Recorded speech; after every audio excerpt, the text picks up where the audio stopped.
All right, so we've got everyone actively working on Metapolator here, just to review the UI briefly, and then Simon's been making a lot of progress with Sean, and so I'd love to kind of just quickly check that out, and you guys can see because Sean I think is probably going to be the main kind of show off font for the demo, so it'll be great to see that. Mm-hmm. Cool. So, Jeroen, do you want to take us through the latest slider? Yes.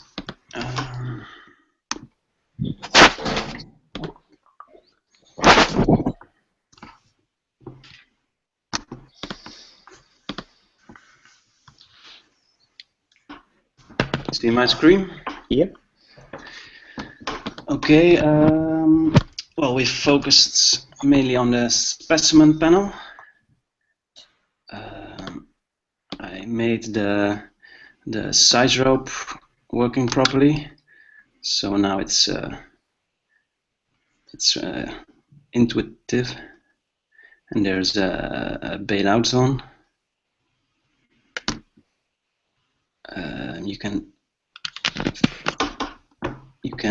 change the fonts by words, by glyph, or by paragraph. And paragraph only makes sense when you have paragraphs. So then it's like that. And this is corresponding with the fonts enabled in the masters panel.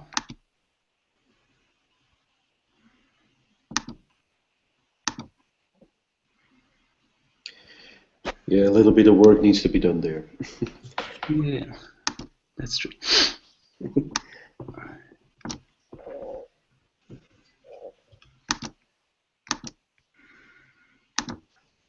Well, this works at least. We focused on the strict box or strict thing.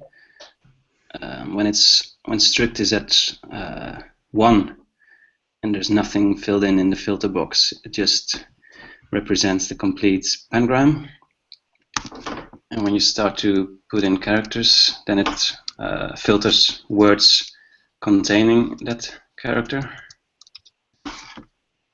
If it's at 2, then there must be 2 characters be present in the filter box. And when it's on 3, then it's a one-on-one representation of what's in the filter box. A little bit of tuning needed there also.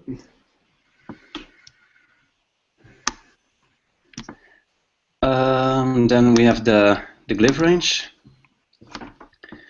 For testing purpose, I put these 2 buttons on it. They will be gone eventually, but it was just for Peter, so he can decide if he wants to have a fixed width. So every glyph has the same width, or a width proportional to the character itself. If you take the filter out, I can see it a little bit better. Sorry? If you take the QWERTY filter out, I can see it better. Ah, yeah, sure. Ta-da.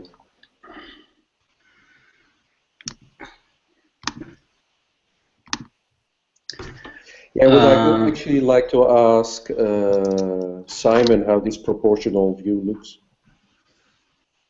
without the borders. So far, it looks good to me. You can basically squeeze in a lot more in proportional, and I think also in other scripts like Arabic, when it gets really wide, when you get fixed width, it needs to be everyone is wide is the widest. This can be very wide. So we are going to need some convention how to enter glyphs that either have no Unicode mapping, or where you can enter like one character for the glyph in the filter. Yeah, like this slash codes. Yeah, something like that. Yeah, future stuff, unless Jeroen can tell me he can do it very fast from a library. Maybe you can help, Lasse. Maybe we can do it very fast. Is there some translation thing, lookup library for that? It's basically you can just use a dictionary, I think. It's nothing fancy. Yeah, but it's a difference between an hour or a day making it. That's crucial. Dictionaries are already in there, so you whatever. No, I'm just asking. For me, it's great if we can just do it. Parsing the input string is the more tedious task. So you have to check for whatever backslashes, slashes, stuff. But it's not so much, probably. I don't know. We'll see, because you're fully right with this input. They've also pointed out. But it will definitely work with Latin characters, I think. So. So yeah, it's even in spec that the slash codes work.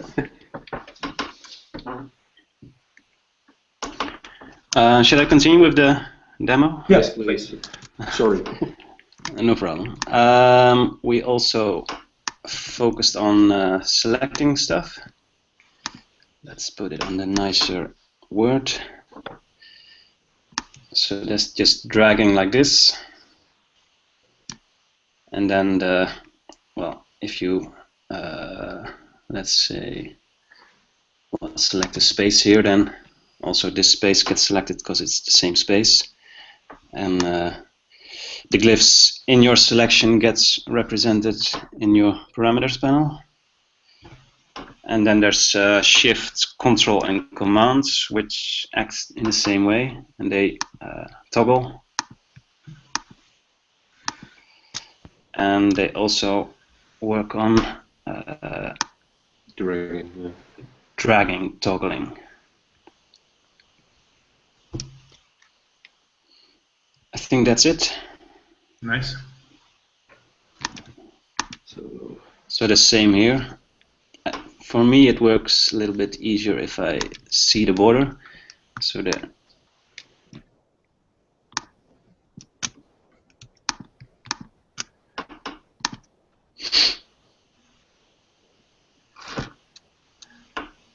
that's it, huh, Peter?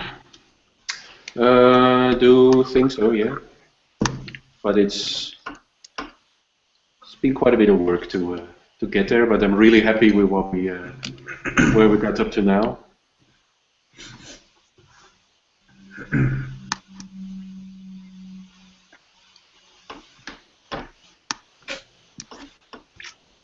So, Simon? Great, great, great. Nice. Looking forward to testing it and using it on my fonts. Well, now that you mention it, we are waiting for you actually. Okay. But in the capacity of basically giving this, the visual design for the demo, this thing that we talked about ages ago. We sort of made a schedule that when you come out of the font work, you must. We need to sit together and whip up a style for this in no time. Okay. So that it can be done. The schedule has been built around that so that there is really a chance, and it can really have, with Sean as the even UI font, have a Metapolator face and is, you know, I think we get to know that because of this pressure from prototypo, yeah, that things need to have a character and they need to look designed, even when they are a working UI demo, which needs to look unfinished also. So we continue for, what is it, a week and a half more, and we really hope to get you out of the font work.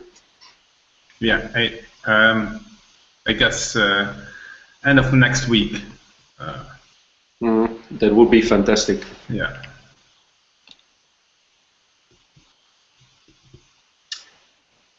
I think it's time to show the font work. Okay, so I would love to show the interpolation stuff with this interface, but I still used Superplater for the instances, or at least to give you an overview of the instances and the spectrum of the font family.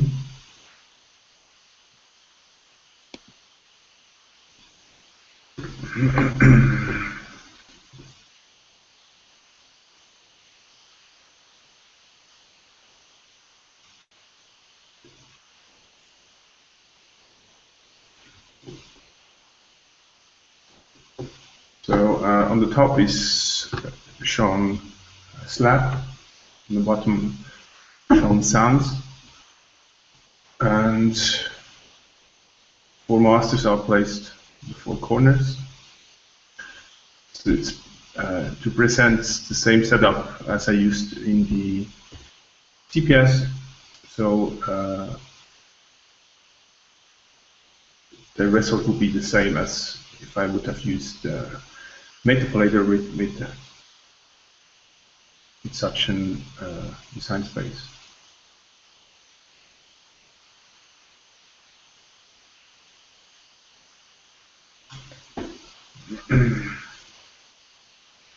Here I started with white, black, and then going to red, to white, white thin, white compressed, normal again, and now I'm going to show you a few examples I prepared.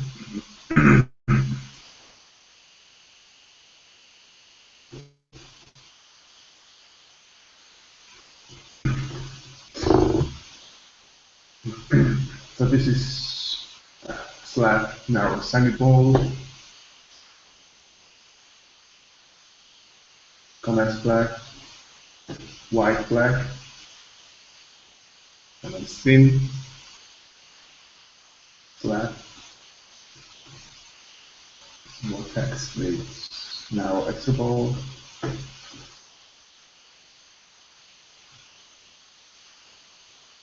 sounds narrow, overview of the Latin characters,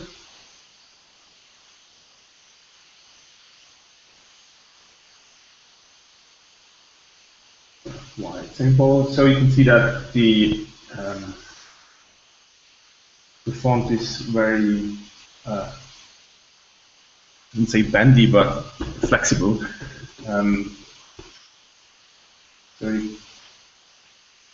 I also wanted to make sure that the concept of the metapolation, or at least the extreme expansion and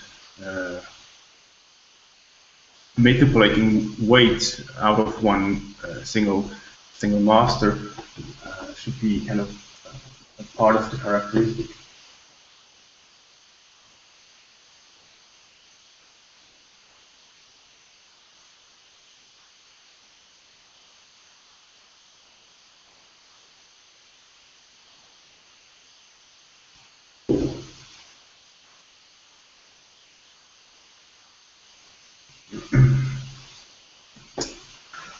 So, and here's a preview of those examples were the ones that you also can see on the website I posted. And I'm working on optimizing the Latin, and so far you can see that I removed some serifs because on the black condensed there's not much space left, so I get much more, I would say, freedom to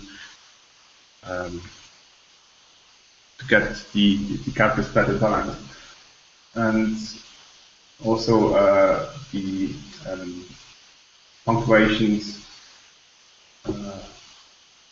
are not the final ones. So, and here's a specimen with the counterpart, the Temergari, which I'm gonna go through with Erin tonight. So that's just you can see that those are in progress.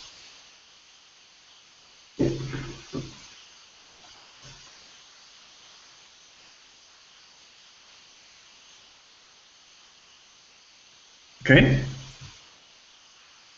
Any questions?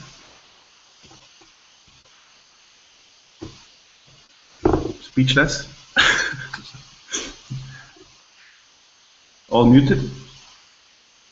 Well, I know that I shouldn't make any smart remarks about fonts. Other people should do that. So basically, this has all been done without coded CPS. No, I mean for example, the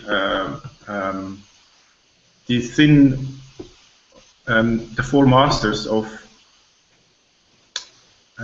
or two of the four, let's say the condensed thin and or thin, compressed thin and wide thin are the direct output from CPS. So there is not much fine-tuning by hand after this. The only one where I had to do some manual stuff was the compressed black, because yeah, the rules are changing. So I'm sorry, actually, I'm not sure if I expressed what I meant right. So when you say that there was manual tuning of the compressed black, yes, you mean that you repositioned the points? Yes. So the CPS that you wrote to produce the thin, compressed and wide. Yes. How complex is that CPS? That's not very complex, but the reason for that is that all the thin cuts, like the compressed and the wide, are basically on the same weight as the one base, the base master I used as a template. So and therefore the expanding or the stretching of the glyphs is pretty straightforward. You don't need to specify much. So there is, because in the if you load a font and stay, or in Metapolator and stay on the same weight, you don't need, for example, to stitch some parts to another, because you don't change weight, you only change width, and that's much easier as you would change the weight. Because it's linearly scaling the position of the strokes points. Yeah, or at least the positions where they kind of are joined together. If you have like a thin stroke and use just skeleton transformations, all the points will still be at the right positions. But if you have that thin skeleton and make, let's say, the stem wider, your thin endpoint will be somewhere in the stem, and that's maybe not like how you want it to be. You want to have your endpoint stick to the corner of the new stem, of the wider stem, but that's not covered by the skeleton transformation. It's another transformation, and so you have to bring in some logic, so that yes, CPS. That's what I try to do with Project Zero, and it's more complex certainly than not doing it, of course. So you want to stick those, some of those points to the final real stem outline, not something that the skeleton transformation did for you. Right? Good. Yes, exactly. So I guess what I'm trying to better understand is that there was this discussion, I think maybe earlier today, on the GitHub issue list between Lasse and Peter about the extent to which CPS terms will be user-facing or not, and that this is it seems to me that Lasse's Project Zero cannot be created using the interface which we're developing. And I'm trying to, better understand the development process of Sean to try and understand if it is possible to use Sean in this interface.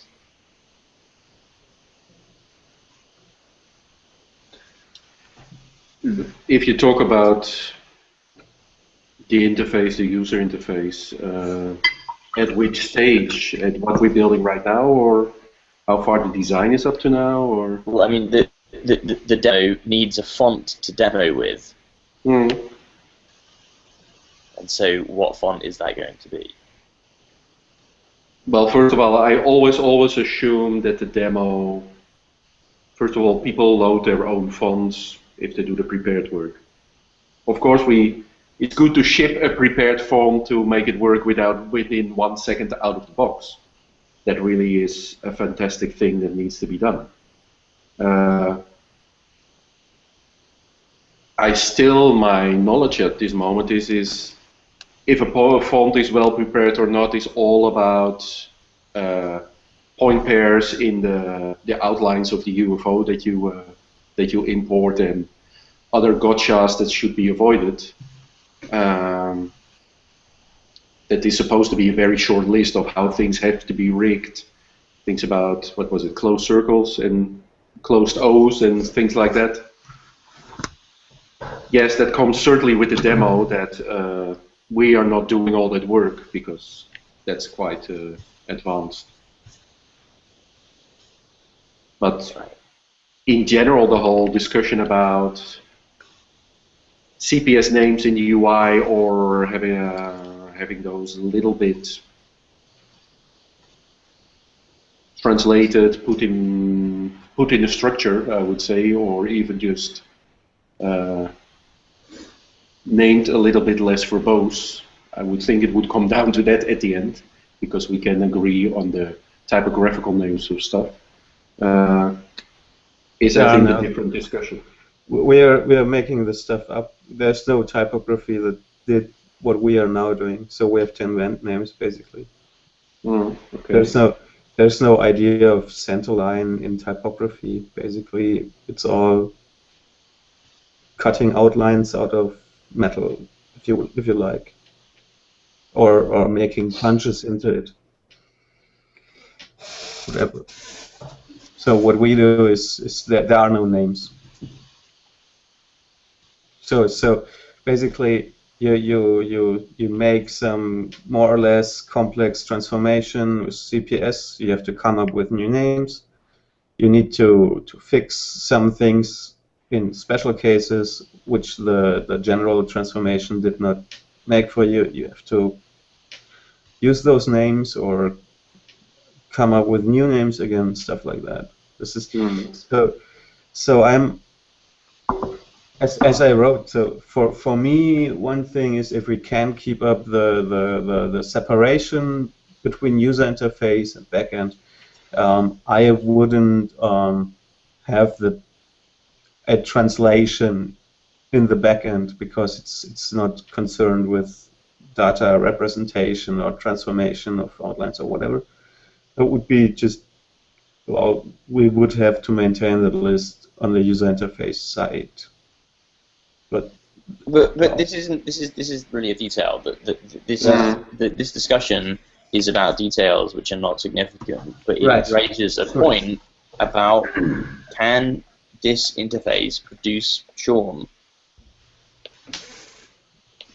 Well, if you add all the CPS, if you load the Sean CPS, I would say you can create the Sean without the fine-tuning I did on the compressed black, for example.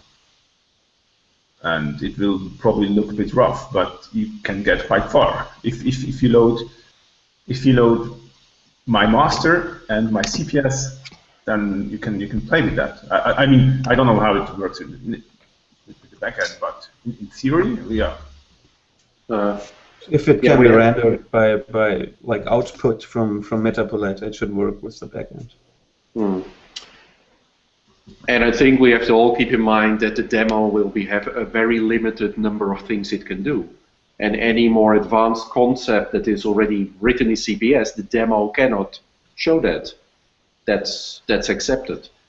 It's also understood, I think, by everybody that the demo can do some things, especially some laborious tasks, and do it already quite well, but always you need to take the UFOs, put them in another program, and do fine-tuning. The fine-tuning tools to control that simply isn't there because they take work to be designed and made and to be represented. I think the outcome of the demo will still be I think that certain jobs can be performed with, especially when it comes to width and weight, where in a big stroke you can do 1,000 glyphs at a time, get it out and touch them up somewhere else in the UFO pipeline. Just this trick, and it's not even a trick, just this, that it can do this thing, and that with a couple of masters you can set up a metapolation and get 9 other instances out, which it will do, is going to be, yeah, a small step for us, but a big leap for mankind. To say, and I think it will prove the point of the tool. It will also prove that more. So we have A to Z, upper and lower case, 0 to 9, and in the original Sean master, and that data is a drawn UFO that's drawn at a very thin weight, a very thin stroke weight, and that those are all stroked glyphs, and there's no non-stroke elements. Yes. So for the purposes of this demo, when so the kind of next steps is going to be, that when Lasse publishes the API, then Jeroen is going to hook up the specimen to the API, and we're going to need glyph data for the API to feed to the interface. So we're going to be able to use either the Project Zero glyphs or the Sean glyphs for this. And because the Project Zero glyphs involve a lot of CPS, for which there is no way to access or edit them, then I think that using Sean would be a better fit for the first demo. Well, so yeah, right. I think so. For to do some things like interpolation or so, we are actually editing CPS. I mean, not by hand or fine control, but we need to edit something in CPS so that something is happening. Right. So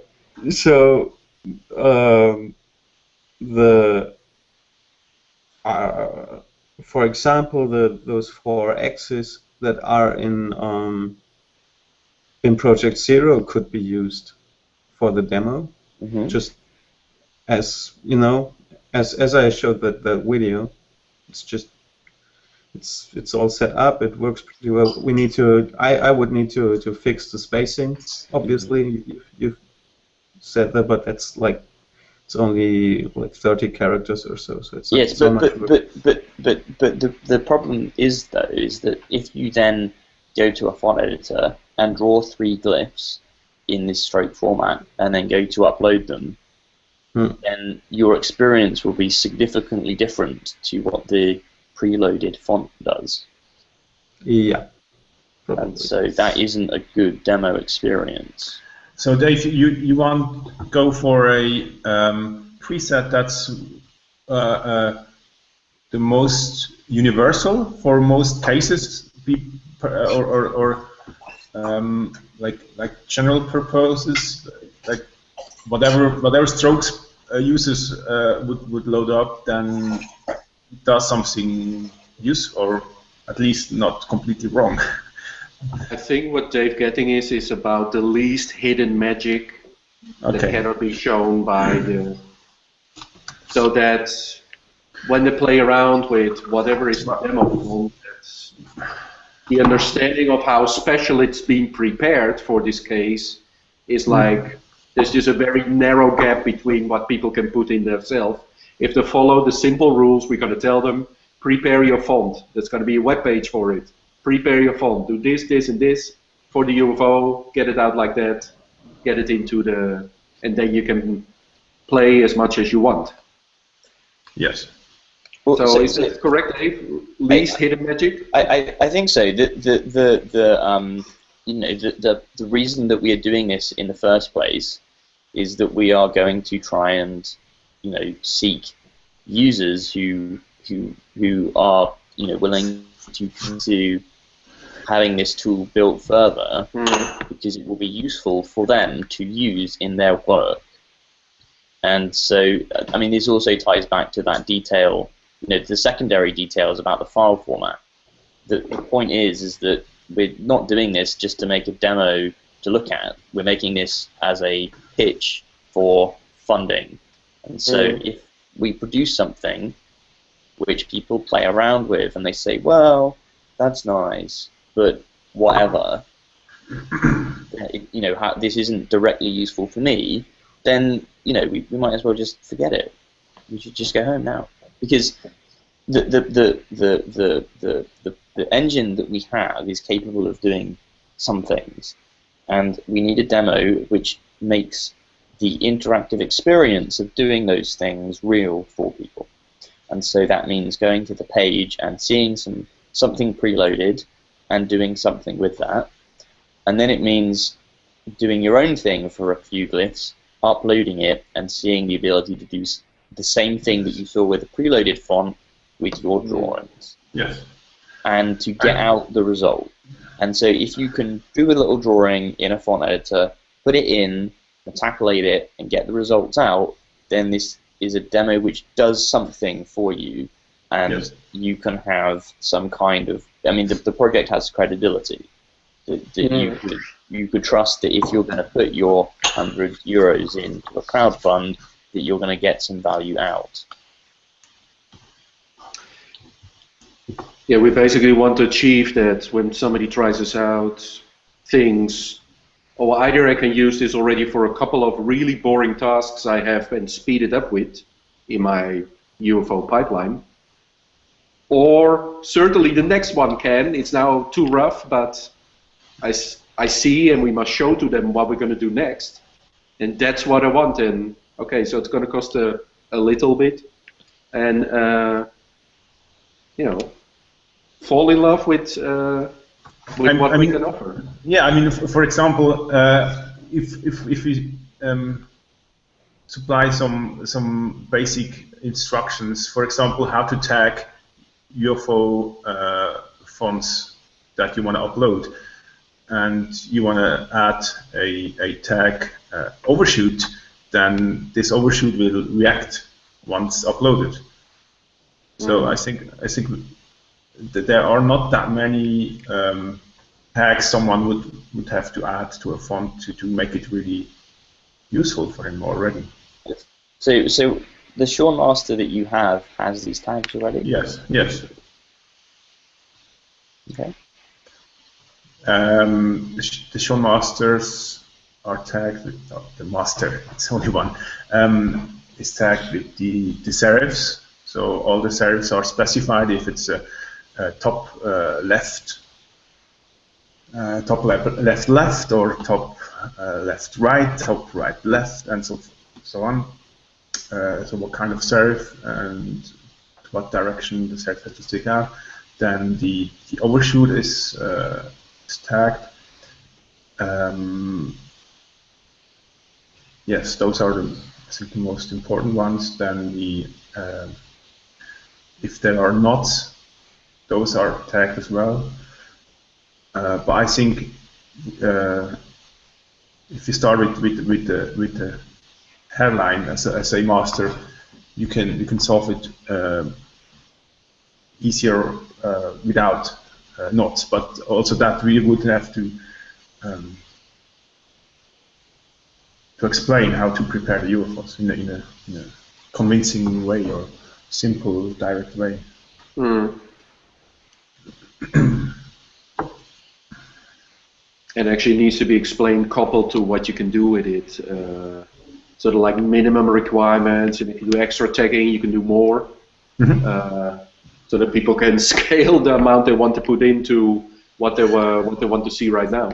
Yeah, or you could even go that far that if you upload an O and you don't specify it as or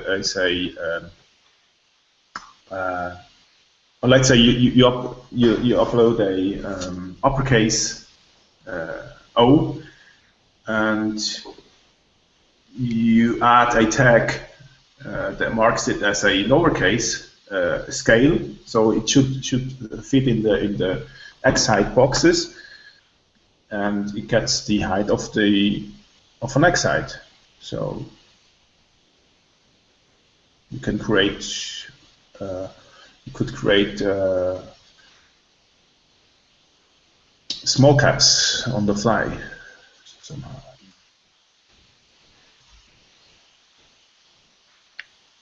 I also think this in itself is good to bring it up right now, so we have the awareness.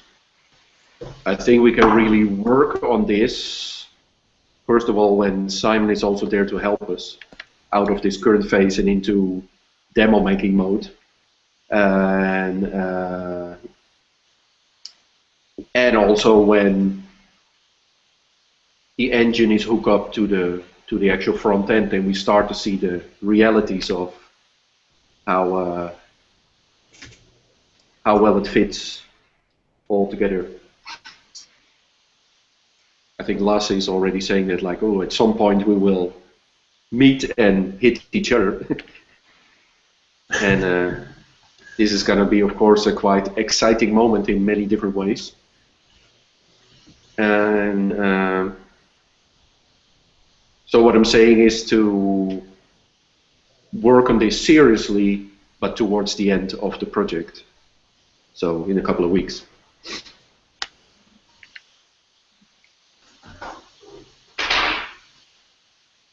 Yeah. Okay. So Lasse, do you have, what's the status of the API work that you've been doing? Yes. Well, I have, I think, implemented everything I need, but I was not able to test everything. However, I made this last weekend. Well, I made. Sorry.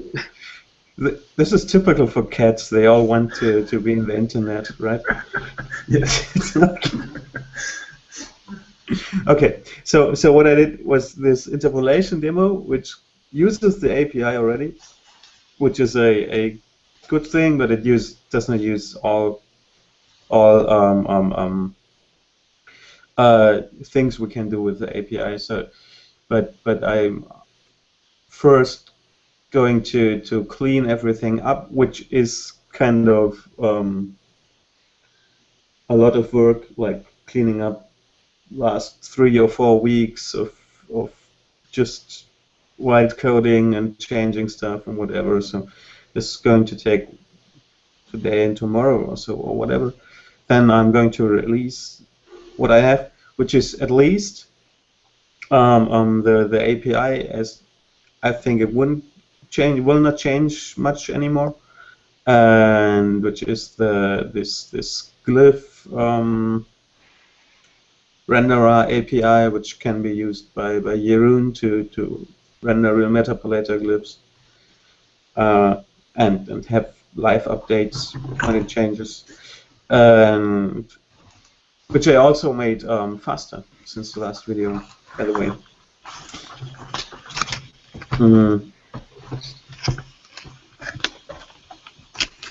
And then everything is cleaned up and so on. And then I'm going to implement some kind of control that will enable using all parts of the API, so that we can, in a more direct way, just change all the change all the elements in the CPS model, whatever. And that is, I think, all we need to make this demo happen. And after I implemented that stuff, we also know that it works. So that's, I think, the next most important. Okay. So I think. But I think it will work. From my perspective, I think maybe this might even be too much. The specimen interaction stuff has been done, but using regular HTML, so replacing those HTML characters with SVGs, which are called from the API, that seems to me like the most pressing thing. That's there and works. So yeah. Yeah. So given that that's there and working, my suggestion is that Jeroen's kind of next move will be to use that. So when you say that that's there, that means that it's there in your fork, but not merged into master. Right. But there's no. I mean, I think I won't have to change it anymore. I just will have to clean up the code and merge it into master and. Right, but Jeroen could start on that integration today using what's in your fork. Yes, I think, yeah, right. Basically, can you use the dirty code? You can use it, yes, of course. The code is not so dirty. Actually, the history is dirty. Mm-hmm. The code is, I think, it's okay, but the history is kind of a mess. So right. I want to clean up the history, not the code. Right. So Jeroen, what is kind of from your side? What do you think you'd be working on next? Are we kind of on the same page? I don't know. I just follow you and Peter's instructions for the order of stuff that needs to be done. All right. What do you think, Peter? I think everybody would be really relieved if real glyphs come on a specimen. So let's do it. Yeah. It's essential. So let's get the real thing, even if it's rough, and work from there. So I think it will be a really cool thing that the real thing is there. Yeah. And then the other stuff that we've been that I queued up on the issue tracker, and based on Peter's wiki list, there's these kind of column panels with the lists of masters and instances, which have got buttons, and they have these view toggles, their active status, which affects what happens in the specimen panels or the design spaces panel. So there's a little bit of extra work to be done. Did you see that I put in the list of the work there? Yeah. So I think that's pretty clear. What needs to be done there. I wouldn't underestimate the work. It's really substantial for wiring it all together. And but I think it will come now with real glyphs. It will be also much more worthwhile and real, all that work. In the meanwhile, so in the next 7 days, I will design the parameter interface. Exactly. So in the next 7 days, if Jeroen can focus on the integration with the glyph rendering API that Lasse has, got in his repo, and the finalizing of the column panel interactions, then I think by next Wednesday, if we do the Wednesday next week, then we should have that kind of working. So then the panel will be maybe designed by then. Sure. The parameters panel. Yeah. And that's where we're going to really, that's where this issue that I've been trying to raise today is going to really come up, because we're going to have this font master that's being rendered, and then we're going to have this limited number of parameters, and the parameters panel will be change. And do keep in mind. I'm sorry. Waiting for the transatlantic delay. Do keep in mind that I will specialize, basically make simpler also to implement the parameters panel, because we have a very simple set and only 2 levels.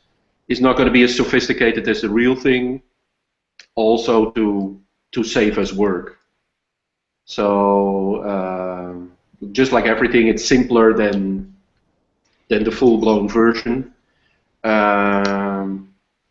So even the implementation of it can be seen as a hack to do it for right now, including putting labels and stuff, etc. Because we have a very limited, focused 8 parameters or less, as we see in practice, system that is not a parameter system that grows out of the CPS, exposing everything that has been done there, basically, which is the future. We don't have an API for doing labeling at the moment anyways. So CPS. Labels is the mom tree side. There's no real API at the moment. This will be. But when we have that, we can do font editors for drawing glyphs and stuff like that. So let's keep that for later. Yeah, and for some of these parts, I really expected that we just have to knit it together the best we can at the moment with some front-end code, and because the set is so limited and we can still deal with it by hand, we just do it. Later, it should be an expanding system that is expanded from the CPS inwards, basically, when extensions are built, etc.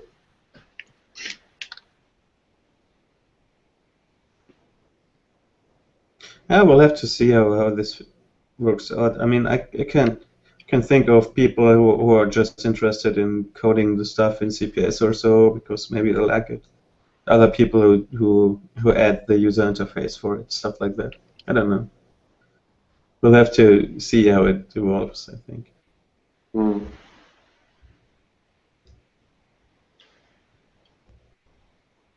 Good, Dave. Yeah, I think that's good. So, so I think it's clear, what we're going to try and do over the next 7 days. Simon's going to be wrapping up his font. Peter's going to design the parameters panel demo version. Lasse is going to continue cleaning up the API and get that merged. And Jeroen is going to take the existing glyph specimen part from the API and try and integrate that, and continue working on the user interface demo that's been the user interface, the demo user interface design that has already been begun. One thing I've avoided keeping Simon off his work even for 1 minute, because I know he's in a hot phase. But I think it's good to look like a week and a half ahead and sort of later in an email or so that Simon and I agree how we're going to really sit together and in a couple of days. I just wanted Just wanted to propose that once I handed in the fonts, then I can get some days in Berlin. Why not? That would be good, and it would be good to start planning when it is. So, because this date is going to kick off quite a bit of work again for the second phase of making everything. So think about it, and let's email about it when this date would suit you, and arrange it basically. Good.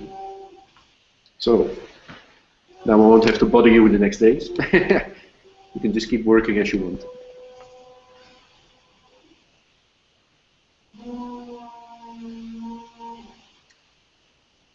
And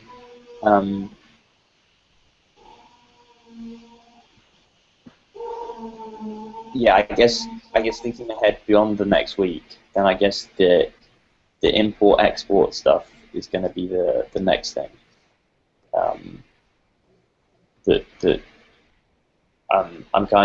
I guess what I'm saying is that in 1 week's time, then I'm hoping the demo will be showing, the Sean master, the imported master preloaded, and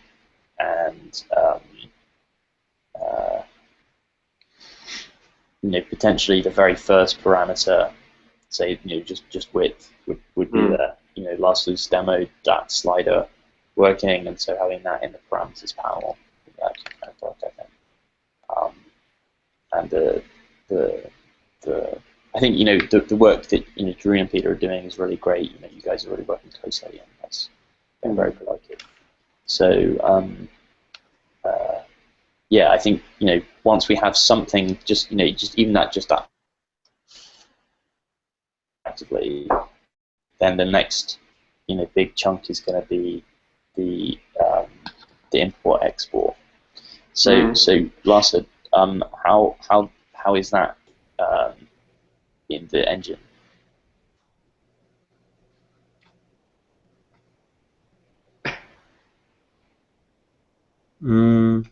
Because that means like the zipping and unzipping of stuff, right? Well, so there are different parts, obviously. So zipping and unzipping is two things, and then there is some code we need to do to import stuff, and then to look up. At the moment, we always import just to a file. I wonder if we can just import to state, so that after import the project is ready to be used. Yeah, I think that could be possible. I'm not sure. We're not doing this right now. But you could be possible. Whatever. We could use the HTML file system. Huh? You could use the HTML5 file system API. Is that even developed anymore? I thought it would be like Mozilla is not going to support it any longer and stuff like that. It's only in Chrome and whatever. I think that the only real good persistence API is that database thing, IndexedDB. Yeah, but isn't that? Well, you know better than me. Yeah. No, I don't really know really good. I had a lookup, and You're right. You're right. In April 2014, file system IPA is Chrome only. Other browsers won't do it. Yeah. So what we can do definitely is we can import to an in-memory I/O object, because we have that already there. Mm-hmm. We can use that in-memory object to open the Metapolator project. That's no problem. So it's basically, it's maybe not pretty code, but it's possible. And then we have import, and then we open it, and well, that's pretty good, right? Already. Then we have one base master, basically, at that moment, the one we imported. So one question is how are we going to add the next masters? This is totally missing at the moment. Like I do it per hand. Mm. If I need to do this, it's not much. You know, it's just like an entry in the project YAML file with the name of the master and the skeleton it uses and the entry CPS file it uses. So that we would have to make a method for that, and maybe we would have to update some of the caches, but that's a kind which is solved with the API, so we can prune caches, stuff like that. What we can't do at the moment is, but it's not. That's maybe something I would have to add. If we remove a instance, Yeah. again, you know, so then we would have to prune the cache of that instance CPS file, because otherwise, if someone is like doing this for 100 times, he will just have a lot of cache data in his memory. It's basically a memory leak, because we can't remove those files if we don't need them anymore. So this is only for the use case if they are add and remove, add and remove. If they are only adding it and keeping to use it, it's fine, I think, because then we need the data. Lasse, I know you use, when you talk about the instance here, you talk about the instance of a master. So the full set of data and curves, it's not an instance which is just a metapolation recipe. I know that we don't have good naming conventions, right? so yeah, a master. Because I already made the controls that masters are heavy, so it is not even encouraged to add and delete basically. Also, but you have to do it. So if you want to do it, if you want to create an interpolation, you need to have two masters to interpolate between. And so you come in with the base master, you add, another master and make it to the other end of the interpolation, and then in CPS you add the next master, which is basically representing the result of the interpolation. Just to check again, I know we talked about it before and it wasn't a problem. Apart from starting with one master from an UFO and then building it out with parameters to more masters and metapolate, it should also be quite normal to load two different UFOs. Yeah, we that are compatible. We know, and then move between them. We can arrange that. It's basically the same from a data perspective. So what we have at the end in the as master defined is again the name of the master and its skeleton file, which is another skeleton file in this case, and its CPS file, which is like the base CPS file, again, the imported raw value CPS file. So that's we can treat them equally, I think. And at the end, we need to get the instances, the metapolation recipes, out as UFOs. That's the big success. So for interpolation, you create another master, and I can show you such a thing for a moment. I think I showed it already, but so this is the project YAML file. You see here, this is masters, and this is like the one we imported.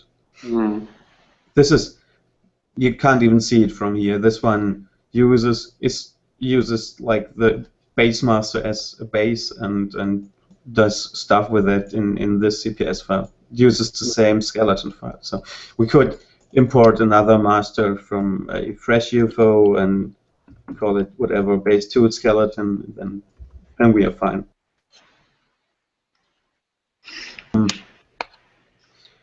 Then use the interpolated master or the metapolated, which is pretty similar. They use, in our case, the same skeleton, so that's interesting, actually. No one ever tried this. No, the interpolated master would. So actually, it's not so interesting because the information we need from these we use from these skeletons is the what we call the essence, right? So it's the structure basically of the glyphs, like how many contours are in there, how many points are in the contours, that stuff.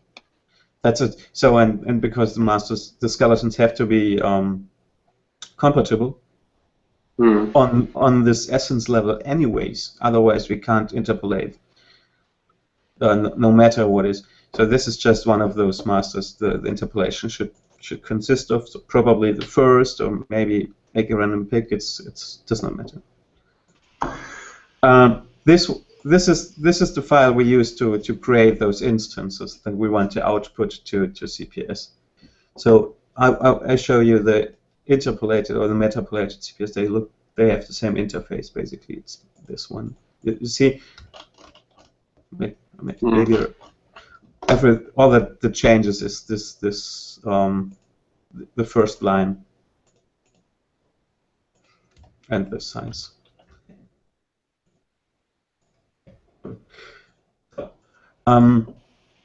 This is the interface we use for interpolation of, in this case, 4 masters, but I think you can do this for any number of masters. Your interface will have to provide values for the proportions needed to mix into. So technically we could upload for individual extreme masters with the same structure and abuse Metapolator as a pure interpolation tool. Definitely. Without writing any CPS code, right? Right. Yeah. Right. We can do this. But we don't want to do this, right? We can even do. What's wrong with like, that? I don't know what's wrong. No, that's cool. We can even masters make instances. We can even implement like fancy superpolator stuff. Like we don't do it at the moment. Like interpolating X and Y axis differently, stuff like that. We can prepare that and it would work out of the box. So if we don't have something else to do, we can make it here. So one problem is not a problem. It's just the way how we treat things is that you import your masters, and when you export it, you don't have line segments left. Everything is a curve. So one day we may want to write a script that tries to recreate line segments and stuff like that, so that everybody's happy. Yes, but in my case I already interpolate those masters with the lines with the curve segments, so it works. So yes, of course it works. So whatever. No, that's all. And so this is a master we have to create to be able to make an interpolation, and then we change those values. And this is where I would say then the word instance starts to make sense, when we say we have here the setup of one master at with some whatever data in it, export it, and in that moment we created an instance of our Metapolator project, which is that master with the setup. But now the still super interesting thing is to get a UFO out of this recipe. We just export it. We can export stuff. Yeah, you already said like we export it without the segments, etc. So it's all that matters is that it can be done. And second of all, what also matters to me is that Jeroen is happy with the interface, and then we are all happy that we can do this. I can show you a little bit more, because we're just there. Slider demo main.js. This is boilerplate.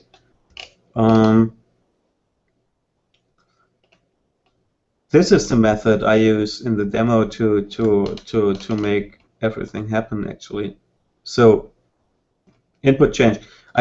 Here I create those two sliders, the one called width, the other called height. Both trigger the input change method. And here you can see those four names again, right? Mm. So this is what we had here and here. These names. These names. Where is it? I need color-coded names. Definitely, there's it. So, and this is the interpolation happening, which is kind of the standard. We have 2 axes for interpolation, function. Mm-hmm. Basically, you can read it like for any input of x and y. If one x is 0 and the other and one y is 0, a is 1, so only a is the active master, and so on. So if both are positive, d is the other one. D is the active one. Yes, if the left one is positive, the right one is negative, whatever, and so on. And everything in between is in the demo. Somewhere after the demo. Have I? Do I have it? No.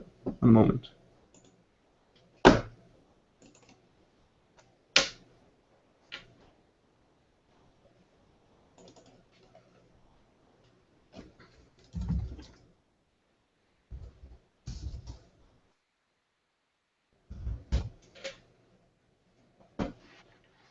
Also, it still needs a moment to load, so that's maybe Jeroen want to implement this thing and then kind of for making more development on the UI side, just comment it out or so. Otherwise, you have to wait for the stuff to load. But I speeded it up already. I made some, so it took much longer to load every time before, so I'm quite happy.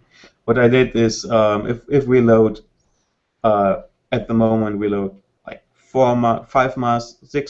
6 masters here with the same skeleton, and what I did before was reading the skeletons from I/O again and again. Created quite a long waiting time, and now I just clone them when we have read it once, and it's much better. And also, this is much better than in the video I showed, I think. Mm. Oh, and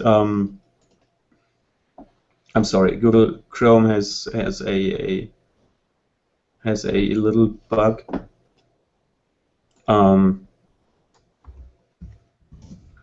It's 8 glyphs now. Where it just does not change the width correctly for this stuff. Now it does. It can use all glyphs. The cool part is that for example, both O's or both A's are just instances of the same rendering. So this is why they update, for example, simultaneously, and why we have to render it only once. So this is the width, this is the weight. I can come back to the slider demo. This is the width, this is the weight setup. This is just a setup for the sliders. Nothing special here, actually, really straightforward. And this is the setup for the glyph renderer API, which says use the chars of the word Metapolator, and for each here get one of those SVG instances. And if you can see, I don't know, I think I can zoom in, okay? If you can see the view box here, this first number is the width of the glyph. So we changed this as well when we changed the numbers. So these things actually behave like like glyphs, which is, I think, pretty cool. Mm. You know, so Mm. so yeah, I think this will be okay. I can even show you something more. I mean, we can give it outline. Should use outline so that we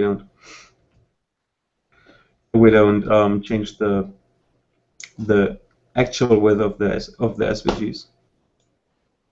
Then we can go to, say, the this is a very bad one, I think. So here you see how the glyphs are bigger than their box. So the overflow visible, this is the overflow visible attribute we use here, makes this happen, which is good because this is how glyphs behave. So you can do like do typography kind of with this stuff, and there's something else. We can also use background colors if we want, but this is not important. I think the most important stuff is the interpolation with 2 x's. That's all we need. Everything is boilerplate. This is using the API actually, but I can hide it behind, you know, a function like this. Yeah. Questions?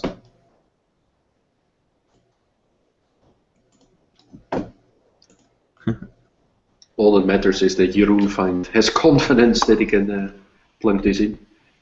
So, do you have questions, Jeroen? How can I reach those files?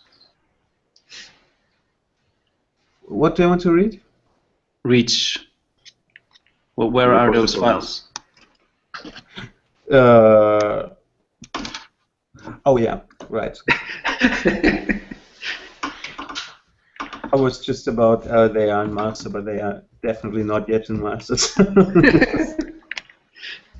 This is good. I sent you a link. 1 second.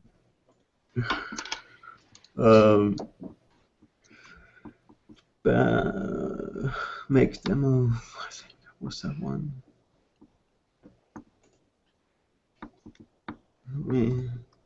Hit branch model API.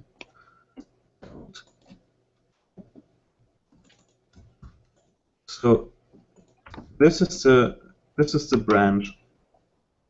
GitHub.com graphical metapolator tree model minus API, and the file I was showing is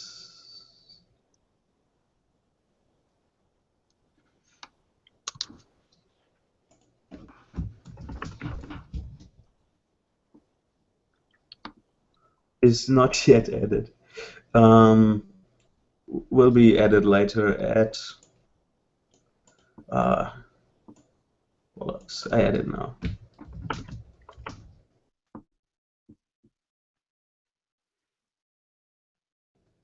History, anyways, right?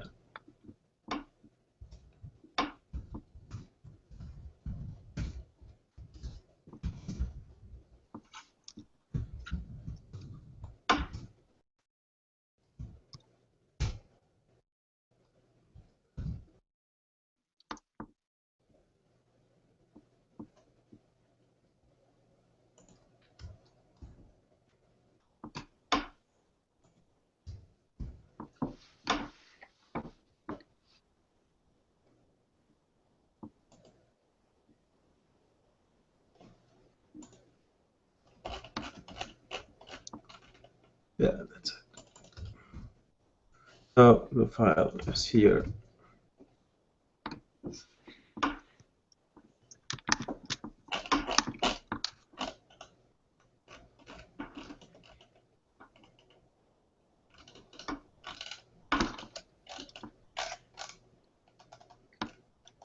This is actually as a example, everything we need to set up Metapolator, load a project, and this is all in one file. I think there's because I did not use AngularJS for the demo,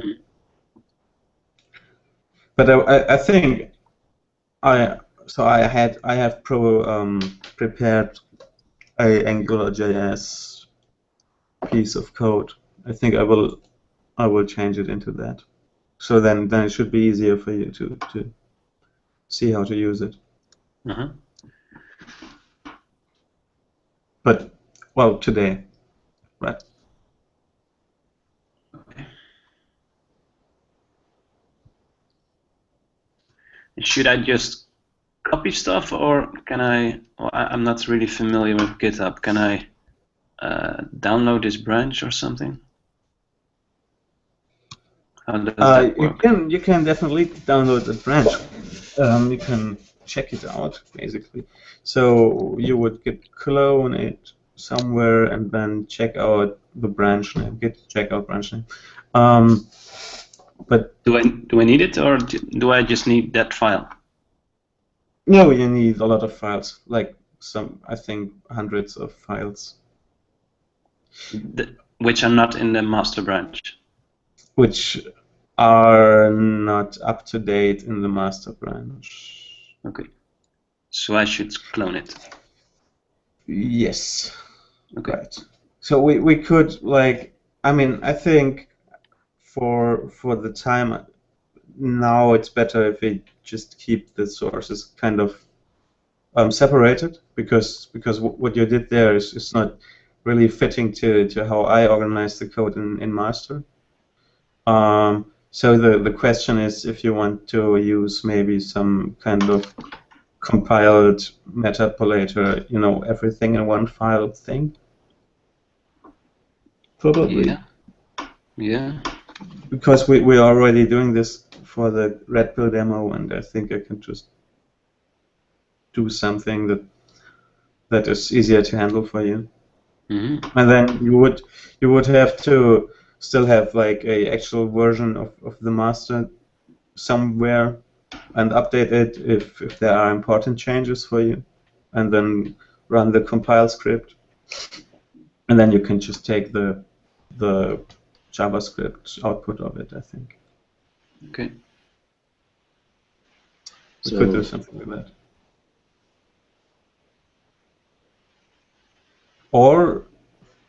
But this would be some serious work right now, so I think it's not the right time. Is to get the demo into, so what you did, all the stuff into into the structure of master. But you did not use our module loader, so we have to make modules out of the stuff, and this means we have to rearrange some things. Don't know if this is the best idea. I'm not sure. Right now, maybe not. Later, I think yes. Okay. So anyways, if you think one day, okay, it's getting too complex, I don't know how to organize this stuff anymore. We can start to go to the modular layout from master. Mm-hmm. Just give me a call.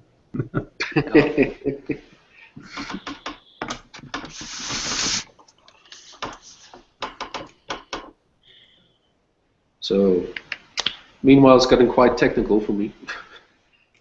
Yes, I'm not sure. I think so. So I will push some more stuff to that branch pretty soon, and then I think that there's enough to make it useful in the demo.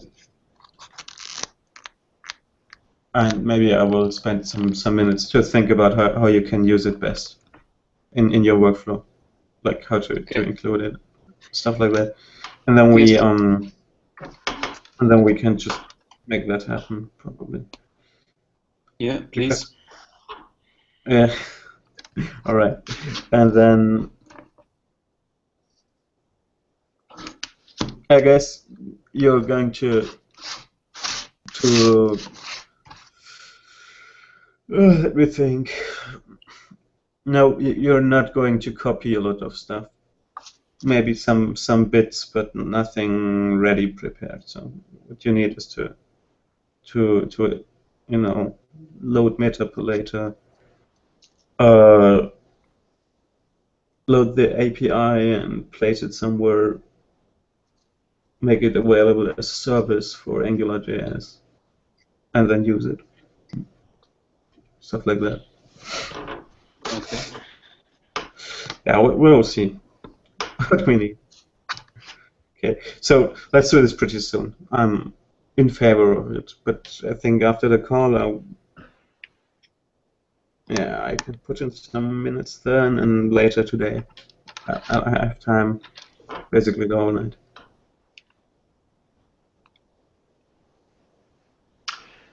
So, is that enough for today? Dave? Yeah, I think so. I think that's great. I think we're all on the same page, and I'm super impressed with this demo that Lasse has just given us. I think those extra speed increases weren't necessary for the demo, but they make it even more compelling. It's really great to see that, and the way that the SVGs work as a kind of typesetter, where the browser is just gonna do the line wrapping and all of that for us. I think that's a very neat, elegant way of dealing with this, because I was, that's cool. Yeah, I think the cool bit is to change the width of the glyphs as well, so it really does what you expect it to do. Exactly. I was worried that we were going to have to start developing a kind of very basic typesetter in a JavaScript, in an SVG canvas, and it was going to be really messy. And I think this is, very clean, very elegant, and it's going to slot into the work that Jeroen has already done really neatly. Yeah, right. So, yeah, I'm feeling pretty good that by sort of the end of next week, then the demo with the preloaded font is going to be looking pretty good. Excellent. Yeah, cool. So, wrap up? Yeah, great. Okay, guys. So thanks so much. I'll end the call now, and we'll do something else next week. Okay. Thank you all, guys. Right. Cool. See you. See you. Bye. Bye-bye.